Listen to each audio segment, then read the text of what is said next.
జయ శ్రీకృష్ణ. తదుపరి భగవద్గీత శ్లోకంలో 47వ శ్లోకము.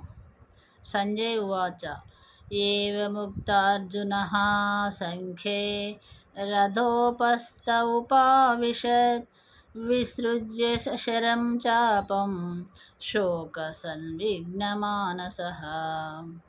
దీని అర్థము, సంజయుడు ఇలా పలికెను.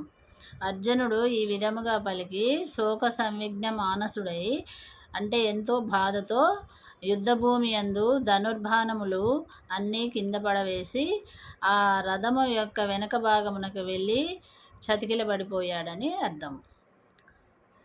ఓం తస్సదిస్య భగవద్గీత ఉపనిషత్ బ్రహ్మ విద్యాయాం యోగశాస్త్రే శ్రీకృష్ణార్జున సంవాదే అర్జున విషాద యోగో నామ ప్రథమో అధ్యాయః.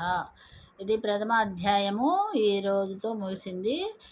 రేపటి నుండి ద్వితీయ అధ్యాయం ప్రారంభమవుతున్నది. కనుక అందరూ భగవద్గీత శ్లోకాలు వినండి, కామెంట్ చేయండి, మీ అభిప్రాయాన్ని తెలియజేయండి, లైక్ చేయండి, సబ్స్క్రైబ్ చేసుకోండి. జై శ్రీమన్నారాయణ, జై శ్రీకృష్ణ.